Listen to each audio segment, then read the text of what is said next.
This is Regain Wellness Podcast with Jamie Logie, episode 114.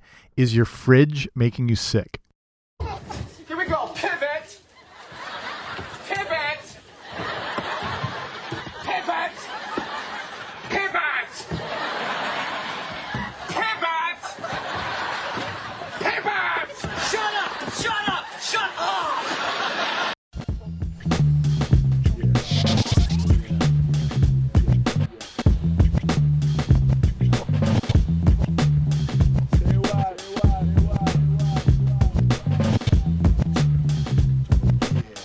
Hey guys, what's happening? Welcome back to the podcast. I'm Jamie Logie. I run regainwellness.com, and this is the Regain Wellness Podcast. So thank you for joining me here today. If you haven't already, make sure you subscribe on whatever device of choice you listen on. Assuming you're listening on a phone, maybe not though, but I'm on iTunes, I'm on Stitcher Radio if you use Android phones, and actually anywhere you'd find a podcast, I'm pretty much there. Like Google Play, iHeartRadio, I think pretty much everything. So make sure you subscribe. That way you get the shows updated as soon as they come out. So what's going on? Last night, I don't know if you probably not necessarily don't find this interesting, but last night was WrestleMania 33, which is, I've always been a lifelong fan. I grew up in the 80s, so obviously that was a part of most kids, especially young boys' childhood in the 80s. And so I check in every now and then, but it's always an event to watch, even if you're completely out of the loop, just because it's a huge spectacular. Is that a word? Spectacular. That sounds better.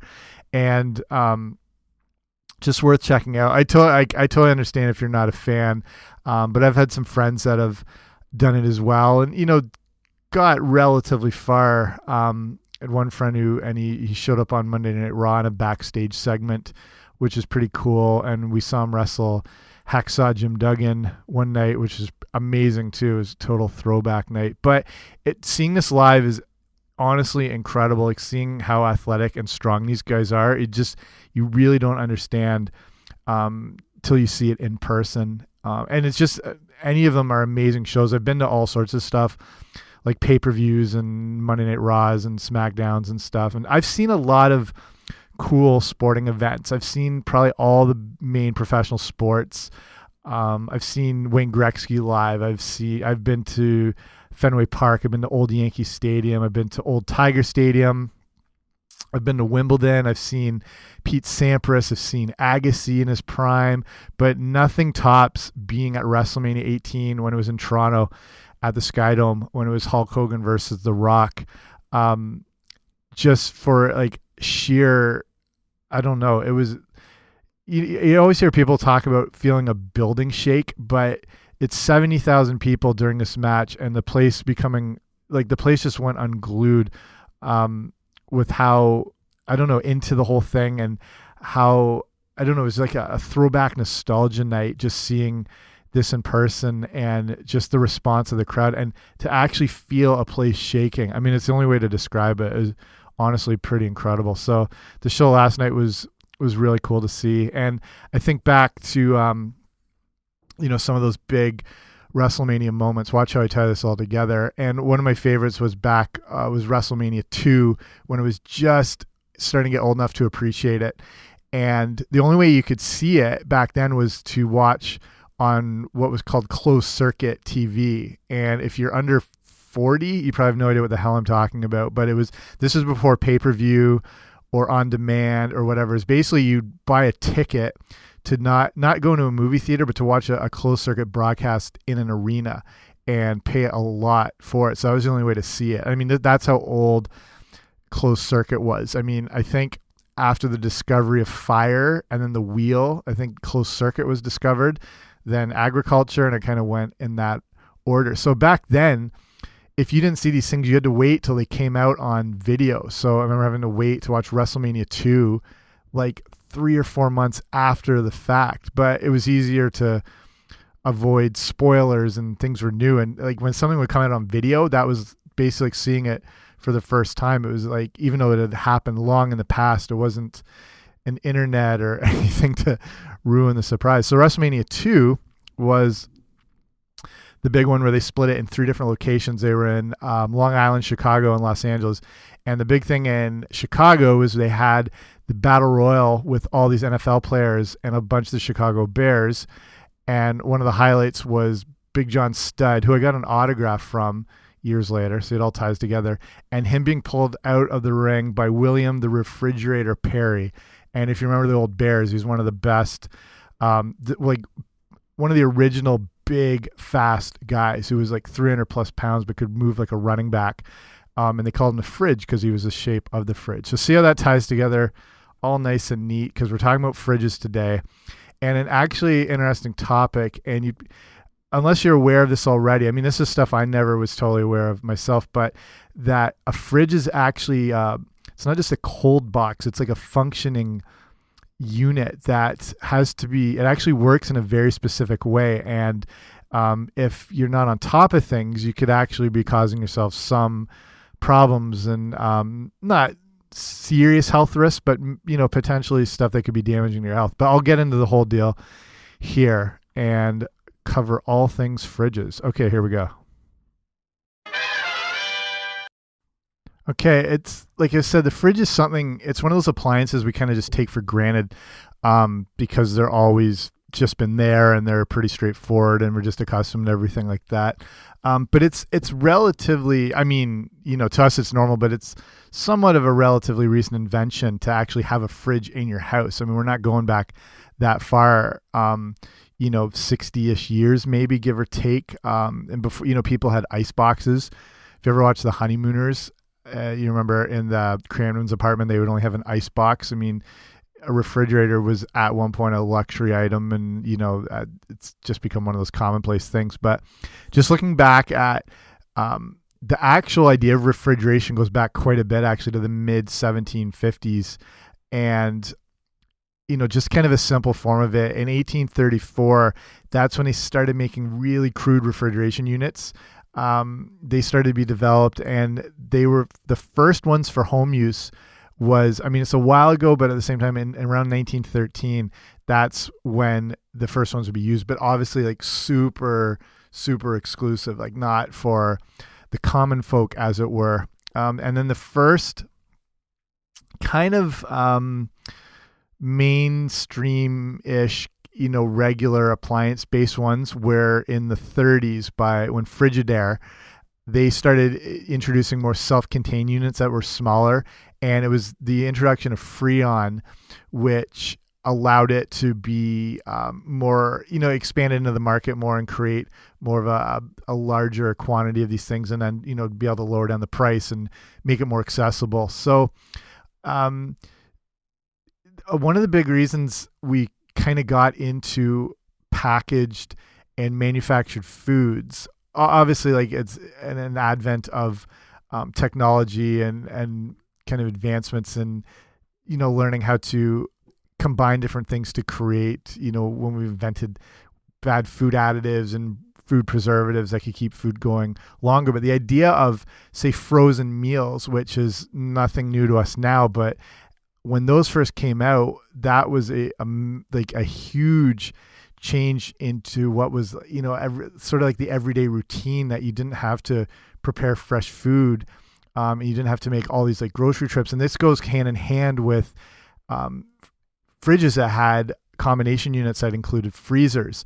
And that really changed the dynamic of how we consume food because of these frozen meals. And, I'm sure you've seen like commercials from the 50s and pushing the idea of frozen meals and people eating while watching TV on TV trays and stuff like that. And they were sort of considered a luxury item, but now they could be more mass produced, and because people had ways to store them. So it was kind of that, the forefront of, modern advancements, and the idea of, households having all these, things that were considered of the future. And, you look back on, again, like the old advertisements, and they just show people with blenders and mixers and these frozen meals. And it was like, the future is now sort of thing. And like I said, it really changed the way we consume food, and people were able to stock up on more things, and they could keep food longer. There was less wastage, but it exposed us to a lot of like I said, the crap and the additives and preservatives that went into some of these foods.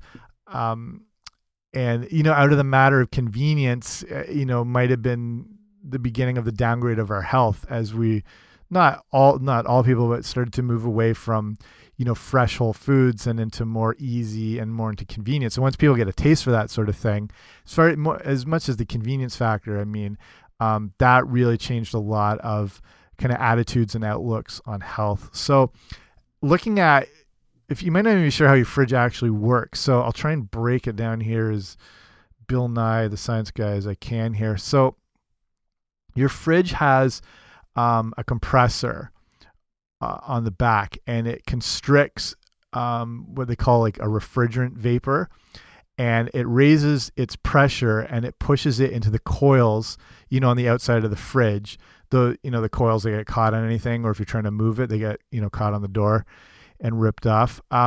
So what happens is this hot gas, which is now it's going through these coils, it meets the cooler room temperature of the kitchen, even if your house is at, 20 degrees or whatnot.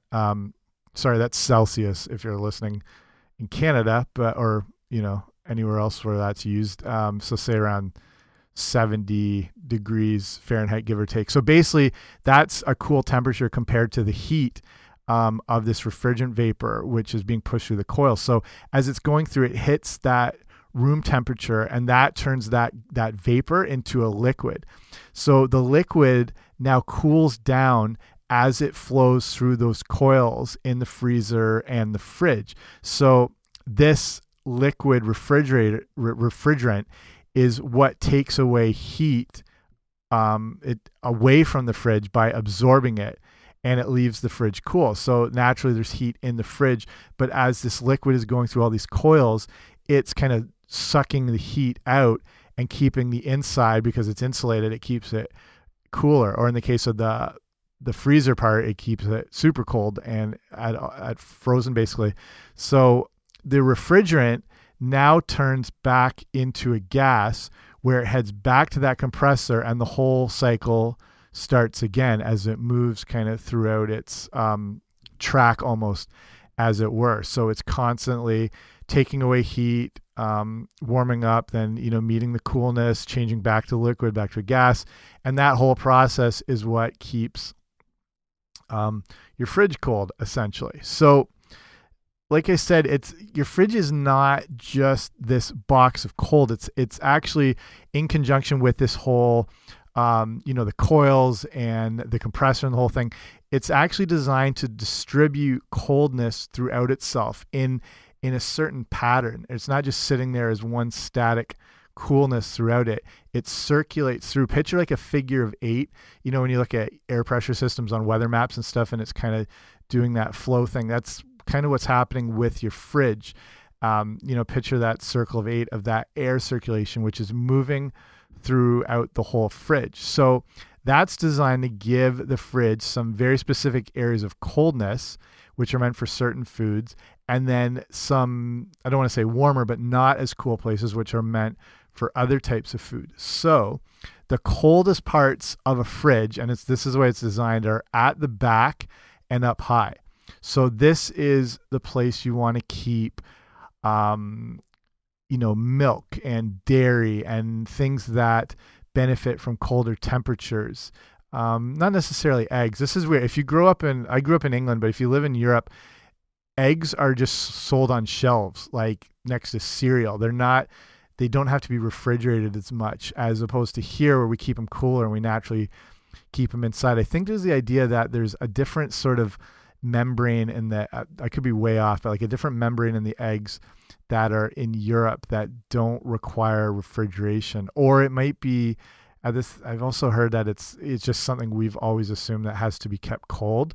So don't quote me on that. That's something you might have to check out. But if you go into the other countries, eggs are just left out normal, like whatever. But this back and up high part of the fridge, so anything that is super perishable and that's going to go off quick, or potentially quick, again, like I said, the milk and the dairy stuff, that does better up top and in the back. So that is why you might wonder why vegetable drawers are down low. Is that for convenience or whatnot?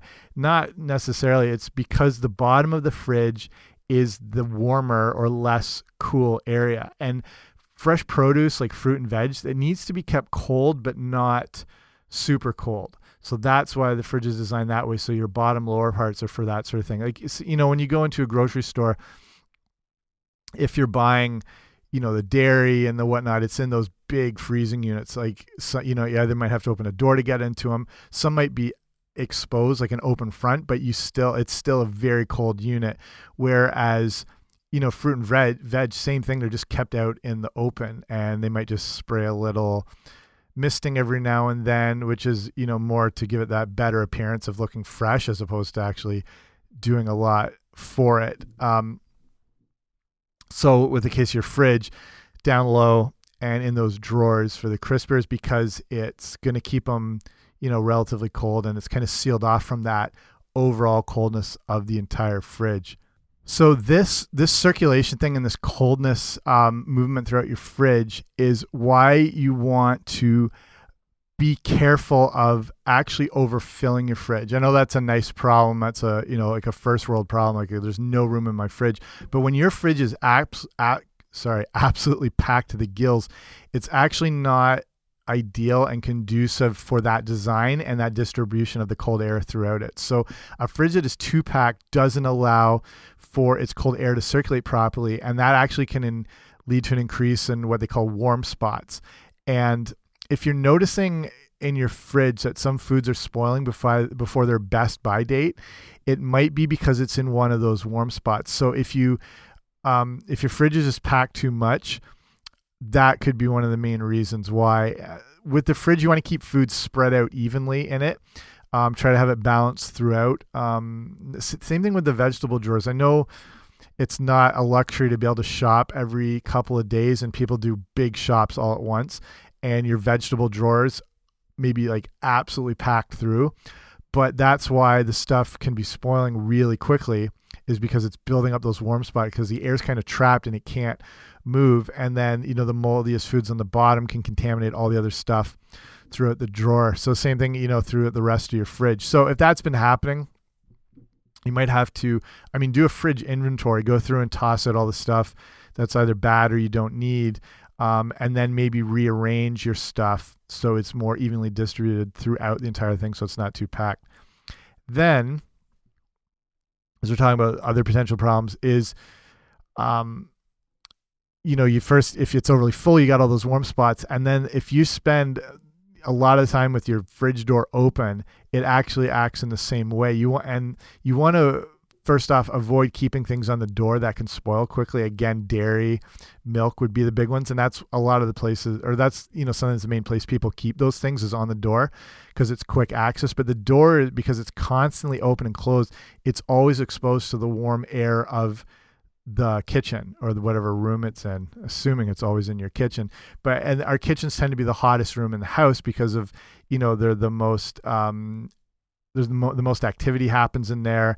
They're the most social rooms, the cooking, the oven. So the heat in the kitchen is usually a lot hotter than the rest of the house. So when that door is open all day long, all the stuff on the door is getting hit by that warm air right away. And then if you're, same thing, if you're like me, standing like a zombie, staring blindly for something at 2 a.m, those items, again, they're spending way too much time in the warm air.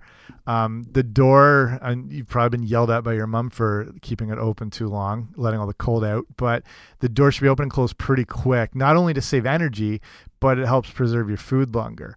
If it's a type of place where the door is constantly open and closed, at least, keep those more perishable items back in the back of the fridge, and stuff that's not going to go as bad. Like, say something like, jarred condiments potentially, or like mustards, and cheese does okay. Ketchups, I was going to say. Here's one thing with ketchup. It's why you actually want to ideally avoid those giant ketchups, because when there's too much kind of volume of ketchup in these bottles, it can actually go bad pretty quick, because there's a lot of the natural acids from the tomatoes, and it can turn into vinegar, and it can build up a lot of carbon dioxide and make it go bad. I don't know if you've ever seen a ketchup bottle like explode, but I've worked in a lot of restaurants, and if the bottles are not rotated quickly watch out for this in a restaurant too. If the bottles are not rotated quickly, either they're going through all the ketchup in them or they're not taken out and cleaned, that buildup of that, it's kind of like, it's basically fermented and it's turned into kind of like a low grade alcohol, but it builds up that carbon dioxide, and every now and then you just see, bam, the top blow off the thing because it would build up. So you get more of a value buying those giant ketchups, but if you don't go through them quick, it does sit there because you have that combinations of the sugars and the acids, and not all the time, but it's just one of those things. So if it starts to smell a little weird, that's why. And then at the same time, if it's being exposed to all that warm air. So, over the course of the day, it adds up quite a bit. You think it might just be open for a second at a time, but, like me standing there, catching yourself staring, trying to figure out if that 2-week-old guac is still good. If you need that much time to look at it, it's probably not too good. So save energy by getting that door open and closed quick, and also preserves your food a lot longer. Like I said, that the more that air is in there, as exposed, it traps it in. The fridge has got to work a lot harder to keep that coolness cycle going. And again, your food is kind of having to play catch up as well. That's the worst joke ever, and I did not mean that.